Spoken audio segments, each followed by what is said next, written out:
오늘 하나님께서 우리에게 주신 말씀은 구약성경 신명기 7장 17절에서 26절입니다. 제가 가지고 있는 성경 구약성경 274쪽입니다. 신명기 7장 17절에서 26절 말씀. 우리 찾으셨으면 한 절씩 교독하고 마지막 절은 합독하겠습니다. 제가 17절 있습니다. 내가 혹시 심중에 이르기를 이 민족들이 나보다 많으니 내가 어찌 그를 쫓아낼 수 있으리요 하리라마는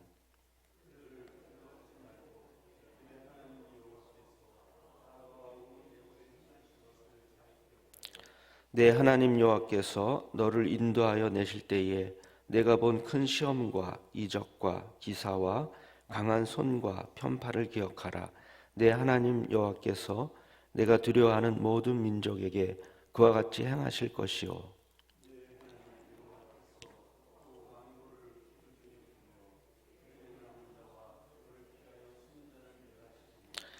너는 그들을 두려워하지 말라. 너희의 하나님 여호와 곧 크고 두려운 하나님이 너희 중에 계심이니라.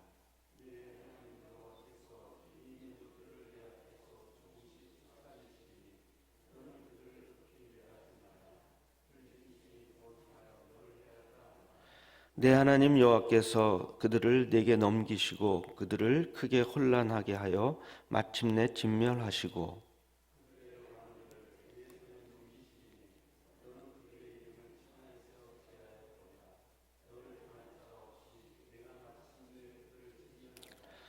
너는 그들이 조각한 신상들을 불사르고 그것에 입힌 은이나 금을 탐내지 말며 취하지 말라. 내가 그것으로 말미암아 올무에 걸릴까 하노니 이는 내 하나님 여호와께서 가증히 여기시는 것임이니라. 너는 가증한 것을 내 집에 들이지 말라. 너도 그것과 같이 진멸당할까 하노라. 너는 그것을 멀리하며 심히 미워하라. 그것은 진멸당할 것임이니라. 아멘. 어제는 이스라엘 백성들이 이제 하나님께서 약속하신 이 가나안 땅에 들어가서 하나님의 율법 말씀을 잘 듣고 지켜 행하면 또 인애의 복, 자손 번성의 복, 또 물질 풍요로움의 복된 삶을 살 수 있다는 말씀을 같이 살펴보았습니다. 오늘은 하나님께서 이스라엘 백성들에게 가나안 땅을 담대히 정복하고 그곳에 있는 각종 우상들을 파괴하고 우상의 재물을 취하지 말라는 하나님의 명령의 말씀입니다. 하나님께서는 이스라엘 백성들에게 아주 크고 놀라운 복을 주신다고 약속하셨는데 이스라엘 백성들이 약속의 땅인 이 가나안에 들어가지 못한다면 아무 소용이 없는 헛된 꿈에 지나지 않습니다. 따라서 모세는 백성들에게 가나안 땅을 정복하는 데 있어서 나타날 하나님의 이 능력을 강조함으로써 백성들의 마음에 확신을 심어주고 있는 것입니다. 오늘 본문은 이제 크게 세 부분으로 나눠져 있는데요. 첫 번째는 이제 17절에서 19절까지 출애굽 시 애굽에서 행하셨던 하나님의 이 큰 권능에 대한 회고하는 부분이고요. 두 번째는 20절에서 24절까지 권능의 하나님께서 가나안 정복 전쟁에 함께 하심으로 이스라엘이 반드시 승리하리라는 이런 격려의 말씀 부분입니다. 그리고 마지막 부분은 이제 25절, 26절까지로 이스라엘 백성들이 이 가나안 땅을 정복한 후에 하나님께서 가증히 여기시는 그곳의 이 우상 제물에 대해 취하지 말라는 이 금지 명령 말씀 부분입니다. 오늘은 이 세 부분 중에서 이제 마지막 부분인 이 우상 제물, 세상 제물에 대해서 우리가 어떻게 대처해야 하는지 말씀을 통해 구체적으로 알아보고 하나님께서 주신 은혜를 같이 받도록 하겠습니다. 먼저 하나님은 이 우상 제물, 세상 제물에 대해서 탐내지 말라고 이렇게 명령하십니다. 우리 25절 말씀을 다시 한번 합독하도록 하겠습니다. 시작. 너는 그들이 조각한 신상들을 불사르고 그것에 입힌 은이나 금을 탐내지 말며 취하지 말라. 내가 그것으로 말미암아 올무에 걸릴까 하노니 이는 내 하나님 여호와께서 가증히 여기시는 것임이니라. 아멘. 여러분, 사람들은 누구나 이제 이 재물을 모으려는 욕구가 있습니다. 큰 부를 얻기 위해선 어떤 행위도 정당화시킬 수 있는 게 사람의 욕심입니다. 또 돈을 벌기 위해서 인간에 대한 착취도 암암리에 행하고 있는 게 사실입니다. 이러한 사실은 오늘날 우리 사회에 팽배해 있는 물질 만능주의 때문입니다. 돈만 벌 수 있다면, 또 돈을 벌기 위해선 모든 것이 정당화될 수 있다는 사고방식 때문에 이 세상은 점점 더 범죄의 나락으로 빠져들어가고 있습니다.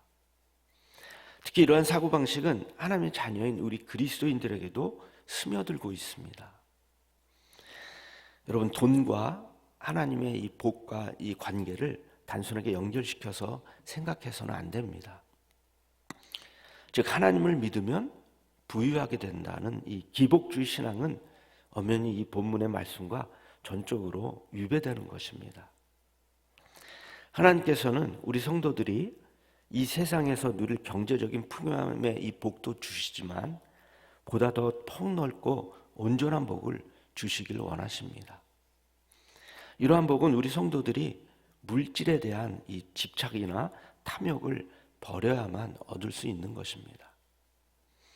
예수님께서는 마태복음 6장 24절 말씀을 통해서 너희가 하나님과 재물을 겸하여 섬기지 못하느니라 라고 말씀하십니다. 이것은 물질 만능주의가 만연한 이 세상을 살아가는 우리들에게 경종을 울리는 말씀입니다. 또 이 말씀은 무조건 이 세상의 이 물질을 기피하고 금욕적인 생활을 하라는 말씀은 아닙니다.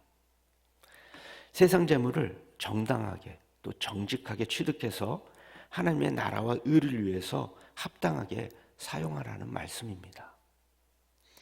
이러한 사실을 망각하고 재물을 숭배한다면 결국 재물의 노예가 되어서 하나님의 이 거룩한 피조물에서 보잘것없는 정욕의 노예로 전락해버리는 것입니다. 뉴스에 보면은 이제 뇌물로 인한 스캔들로 자신의 정치 생명을 끊어야 했던 정치인들이 종종 나옵니다. 불의한 재물을 소유하는 것이 단지 정치인과 또 사회의 이 상류층에 속한 사람들에게만 국한된 문제라고 생각한다면 그것 또한 잘못된 생각입니다. 불의한 재물이란 뇌물을 비롯해서 부정한 수단으로 축적한 모든 재물을 말합니다. 또한 하나님의 형상대로 지음받은 인간을 가혹하게 착취해서 그 재물을 자신이 가로채는 것은 엄연히 하나님의 뜻에 어긋나는 재물을 모으는 것이고 이러한 것도 다 불의한 재물인 것입니다. 여러분, 예수 그리스도를 닮아가려는 우리 성도들은 이 불의한 재물을 취하는 그 어떤 악한 행동도 해서는 안 됩니다. 하나님의 뜻에 어긋난 재물이 있다면 반드시 물리칠 수 있는 정신을 꼭 가져야 합니다. 이러한 정신을 갖고 살아가시는 우리 모든 성도님 되시기를 주님의 이름으로 축원합니다. 자, 둘째로 하나님께서는 이 주님의 이 거룩한 백성이 하나님의 뜻을 거역하고 모은 재물을 가증한 것이라고 간주하십니다. 26절 말씀 첫 부분에 보면은 너는 가증한 것을 내 집에 들이지 말라라고 말씀하고 있습니다. 여기서 가증한 것이란 혐오스러운 것, 또 구역질하는 것이란 뜻으로 가나안의 모든 우상들을 가리킵니다. 또한 하나님의 뜻을 거역하고 모은 재물도 가증한 것으로 볼 수가 있습니다. 이러한 재물은 하나님보다 더 재물을 숭상하는 것으로 하나님은 이스라엘 백성들에게 이를 경고하고 있는 것입니다. 가증한 재물을 소유함으로 자신의 생명까지 잃어야 했던 아나니아와 삽브리아의 사건을 여러분들은 잘 알 것입니다. 이 사건의 교훈은 물신 숭배가 판을 치는 이 세상을 살아가는 우리들에게 정말 크나큰 교훈을 주고 있습니다. 잠언 30장 8절 9절 말씀에 보면은 하나님 중심의 재물관을 겸손히 고백하는 말씀이 나오는데 우리 같이 화면에 나오는데 한번 같이 읽어보도록 하겠습니다. 시작. 곧 헛된 것과 거짓말을 내게서 멀리하옵시며 나를 가난하게도 마옵시고 부하게도 마옵시고 오직 필요한 양식으로 나를 먹이시옵소서. 혹 내가 불러서 하나님을 모른다 여호와가 누구냐 할까 하오며 혹 내가 가난하여 도둑질하고 내 하나님의 이름을 욕되게 할까 두려워함이니이다. 아멘. 여러분, 우리도 이 사회생활을 통해서 경제적인 생활을 영위하면서 재물의 복을 받을 수가 있습니다. 그때 우리들은 이 재물의 복을 하나님의 영광을 위해서 사용한다는 자세를 지녀야 합니다. 세계 최고의 부자인 또 부자이자 최고의 자선가인 독실한 신앙인 록펠러를 여러분들은 또 잘 아실 것입니다. 그는 가난한 어린 시절을 보냈는데 33살 때 하나님의 도우심으로 백만장자가 되었습니다. 록펠러는 하나님이 주신 이 재물을 인재 양성을 위해서 24개의 대학을 설립하는 데 썼고요. 또 하나님 나라를 확장하기 위해서 거의 5,000개의 교회를 세우는데 사용을 했습니다. 그리고 죽을 때는 또 모든 재산을 사회에 환원하고 또 빈손으로 하나님 품에 안겼습니다. 여러분, 우리들은 이 록펠러라는 사람을 모델로 삼아야 할 것입니다. 하나님께서 주신 재물을 주님과 또 이 세상을 위해서 사용해야 합니다. 그러나 만일 그리스도인이 세상 사람들과 똑같이 자신만을 위해서 재물을 소유하려는 욕구에만 사로잡힌다면 우리는 이 세상 사람들보다 더 한심한 사람일 수밖에 없습니다. 세상 사람들이 자신의 유익을 위해서 노력하는 것 이상으로 우리 그리스도인들은 하나님의 나라를 위해서 노력을 해야 합니다. 이제 말씀 맺겠습니다. 여러분, 오늘 주신 말씀을 기억하면서 오늘 하루를 살아갈 때 하나님께서 싫어하시는 이 가증한 재물은 그 어떤 모양이라도 다 버리시고 또 재물에 끌려다니는 인생이 아니라 재물로 하여금 하나님께 영광 올려드리는 우리 모든 성도님 되시기를 주님의 이름으로 축원합니다. 우리 기도하겠습니다. 하나님 감사합니다. 하나님께서 싫어하시는 가증한 재물과 우상에 대해 이스라엘 백성들이 취할 태도에 대해서 또 말씀을 통해 깨닫게 해주시니 감사합니다. 이스라엘 백성들뿐만 아니라 오늘을 사는 우리들에게도 불의한 재물에 대해서는 절대 탐하거나 취해서는 안 됨을 명심하게 하시고 정직하게 하나님이 기뻐하시는 재물로 하나님께 영광을 올려드리는 삶이 될 수 있도록 성령께서 역사하여 주시옵소서.